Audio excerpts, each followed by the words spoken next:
do it too. Wes Bunch with Bridgehead IT is joining me now to talk about how to keep people from hacking into your car. Hey, Wes. Hey, good morning, Trey. Well, yeah, just how the right software can turn your cell phone into a spy device that watches everything you do.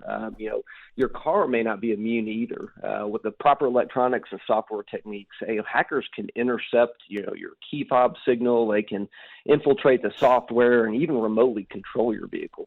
Many apps have a smartphone app that installs on your smartphone that allows you to unlock the car or maybe see where the car is located, in many cases remotely start the vehicle.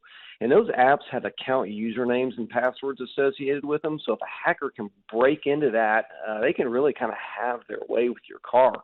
I was contacted by somebody a few weeks ago who believed that this was the case. They would walk out from work and their car would be running, or their headlights would be on. Their car was not how they left it, right? And we did a little digging, and we found out, sure enough, a hacker had obtained these credentials and was having really all kinds of fun with the car. So we got in and we reset the account, put a really strong password on it, and enabled two-factor authentication. If you have an app like that installed on your phone, enable that two-factor authentication. A hacker will get in if they're not already. Network attacks, our cars are connected to the internet. Many of our cars are connected to the internet all the time, right? And cyber criminals, they can use these, age-old denial of service attacks, and they can shut down critical functions like airbags and analog brakes. A lot of our cars have these Wi-Fi hotspot capabilities. I keep that stuff turned off when I'm not using it. It's just not necessary to have your car connected to the internet all the time. I mean, it's good to do it every now and again when you're using it. It's fine, but just leaving it on 24/7, I disable that stuff and I shut it off when I'm not using it.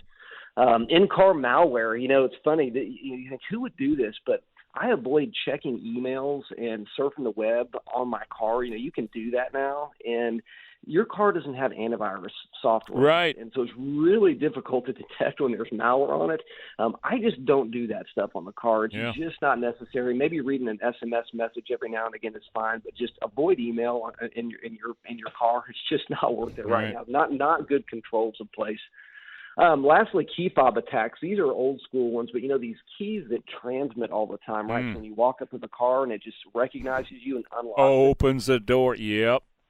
So there's these devices you can buy on the internet, and I won't tell you where, but they're really cheap, and they take that weak signal and they amplify it and they transmit it really, really far. So if somebody is walking alongside you at the mall, they can take that signal and transmit it outside to your car, to somebody that's out there, and that person can get in your car and just drive off with it. And this sounds really silly, but you can buy these little pouches that act like little Faraday cages to put your key in. They're great. Keep that happening. They're great. Freeway, if you're at the they are freeway at the house. I've even seen people put them in the refrigerators.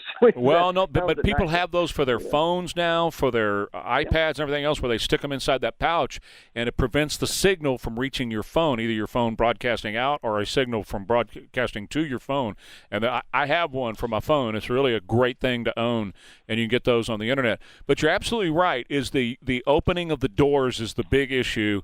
When they can use these devices that they can get on the internet and hack into your key fob and open your door and steal everything in the car or the car itself, and you don't even know it. That's the thing. You get no notification, and they didn't have to break a piece of glass at all. They had the same access to the car that you did. Hey, listen, I want you to find out more about Bridgehead IT. Wes Bunch and his team at 210-477-7999. He's here for Tech Tuesdays. Wes, thanks, man. Talk to you again soon. You bet. Have a good day, Trey. You too.